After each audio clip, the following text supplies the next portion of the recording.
Bienvenue à Séoul. Bon, je suis désolée, hein, pendant une dizaine de jours là, vous n'aurez pas trop des vidéos des restos de la ville. Faudra patienter parce que quatorzaine oblige.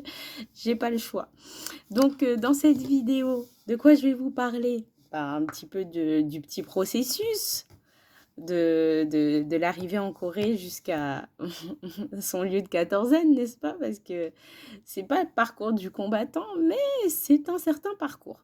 Donc je vais un petit peu en parler parce que de ce que moi j'ai vu sur les sites, sur les vlogs d'autres personnes, en fait on parle beaucoup de la quatorzaine pour les visas long séjour, donc les étudiants, ceux qui viennent pour travailler, ce genre de choses. Mais j'ai rien trouvé sur les touristes. Donc me voici. Je vais vous donner la version quatorzaine touriste. Donc en quoi ça consiste?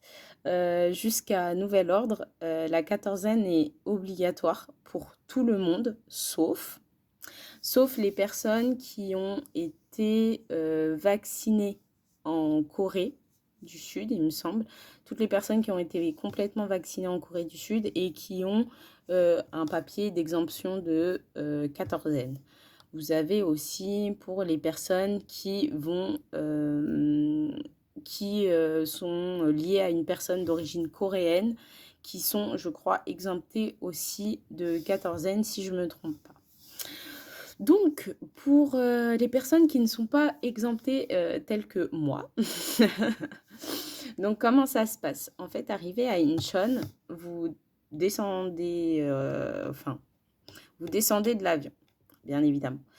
La différence, c'est que dans l'avion, déjà, le processus commence. En fait, l'équipage va vous donner des papiers à remplir.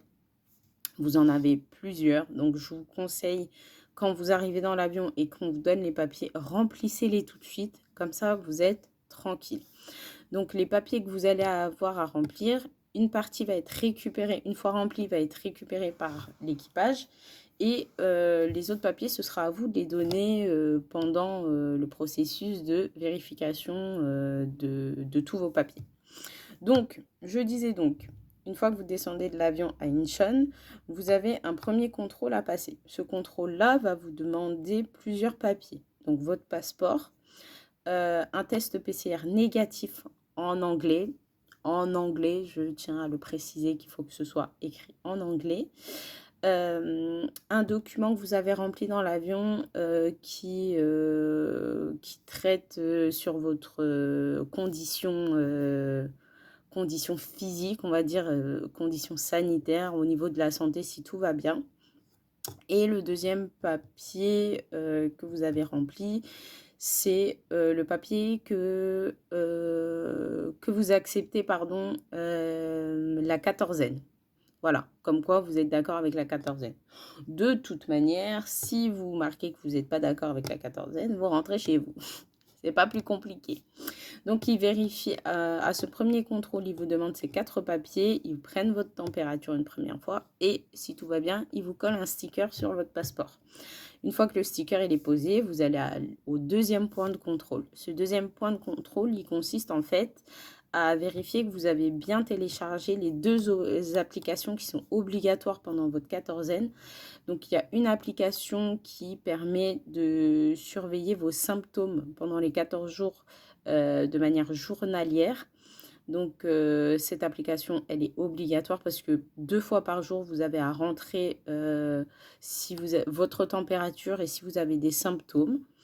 Et la deuxième application, c'est l'application de géolocalisation le temps de votre quatorzaine. C'est pour voir, je crois que c'est même plus que votre temps de quatorzaine, parce qu'une fois que vous sortez de votre quatorzaine, il vérifie, il vous alerte, je crois, s'il y a des zones à risque, de pas trop aller, ou ce genre de choses. Donc, c'est les deux applications obligatoires. Normalement, vous scannez avec un QR code, vous avez accès à l'application, c'est assez intuitif, c'est bien expliqué. Mais de toute manière, si vous avez le moindre souci, eux, ils vérifient et ils rajoutent les choses que vous n'arrivez pas à remplir ou à accéder. À savoir qu'ils vont aussi à ce deuxième contrôle vous demander si vous avez un numéro de téléphone coréen ou au moins d'un ami ou d'une connaissance ou alors du lieu de résidence où vous êtes censé aller. Et ils appellent la personne devant vous pour savoir en demandant si vous connaissez telle personne. Moi, par exemple, ils ont appelé un de mes amis, ils ont demandé, vous connaissez bien Émilie qui vient de France? Je me suis dit, ok, d'accord. Donc oui, mon pote était un peu surpris, mais bon, ça s'est bien passé. Une fois ce contrôle-là passé, on passe au troisième point de contrôle, qui est en fait, c'est l'endroit où ils vont vous demander en fait avec quel visa vous êtes arrivé. Si c'est un visa court séjour comme moi, personnellement, ils m'ont bien expliqué que j'allais être dans les logements du gouvernement. Donc, ils m'ont donné une petite pancarte, là, rouge, pour définir là où je devais aller, je crois. Il y avait soit rouge, soit jaune. J'ai vu que ces deux couleurs, mais je ne sais pas exactement à quoi ça correspond. Enfin bref, après qu'il m'ait expliqué là où j'allais aller, je suis passée faire mon quatrième point de contrôle, la douane. Donc ça, c'est obligatoire, hein. Ils prennent votre tête en photo, les empreintes, ils ont scanné, tout s'est bien passé. Ensuite, après les douanes, vous récupérez vos bagages. Une fois les bagages récupérés, je crois que vous avez un dernier papier à donner où vous dites si vous avez de l'alcool, des cigarettes, des trucs de valeur, de plus d'une certaine valeur, vous êtes obligé de repasser des contrôles. Dieu merci, je me suis évité ce passage-là. Donc ça déjà c'est fait. Une fois passé, en fait, vous arrivez dans le hall de l'aéroport et là à nouveau on vous reprend votre température. On vous dit bien que vous allez aller dans tel endroit et il faut attendre qu'il y ait un certain nombre de personnes parce qu'en fait, avec toutes ces personnes-là, on va prendre le bus. Ça, c'est géré, c'est la partie qui est gérée par les officiers de police. Donc, une fois le nombre de personnes requises pour le bus, vous mettez vos affaires dedans et je crois qu'on a mis à peu près on a fait une demi-heure de route. Donc là, on est très excentré de Séoul. J'essaierai de vous mettre une petite carte pour vous montrer là où je suis actuellement. Mais on est quand même excentré de Séoul. Donc voilà, une fois dans le bus et après les 30 minutes de bus, on arrive à notre lieu de quatorzaine. On pense que c'est fini, mais non, mais non, mais non, mais non, mais non. Donc du coup, ils nous font re-remplir des papiers pour savoir si on a des allergies, si on a des maladies, si on fume, euh, pour savoir plein de choses dans ce genre-là.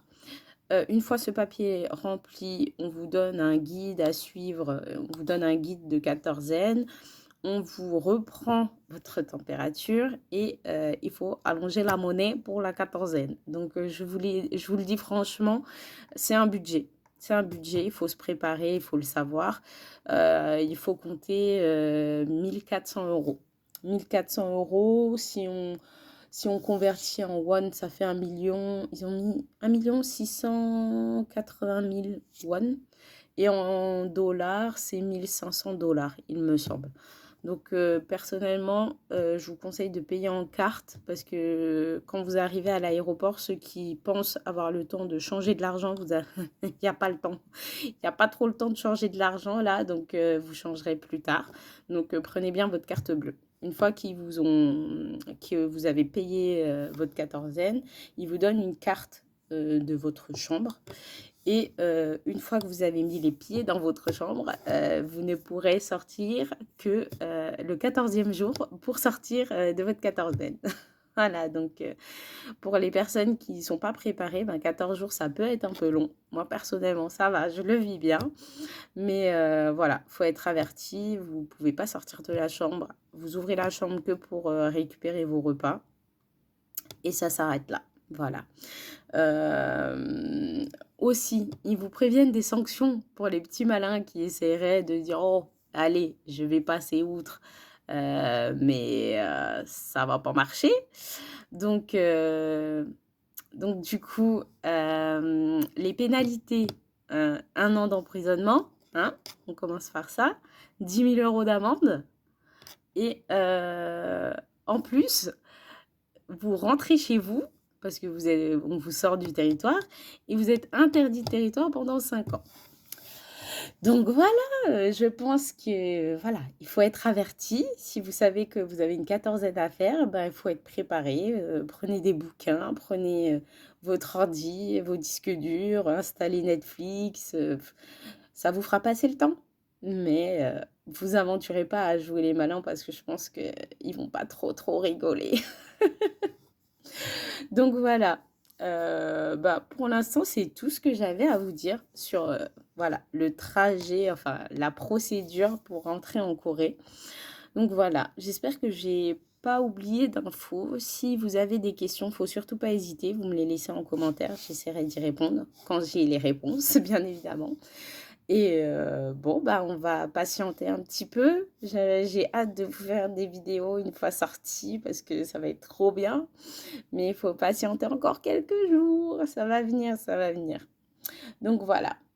Du coup, la prochaine vidéo que je vous mettrai, je vous le dis déjà, c'est un petit peu une journée de quarantaine, une journée de quatorzaine avec moi. Vous montrer un petit peu ce que je fais de mes journées. Et voilà, ça pourrait donner des idées à certains qui veulent être inspirés pour occuper leur quatorzaine. Voilà, voilà. Bon, bah, je vous fais des bisous à tous et à très vite.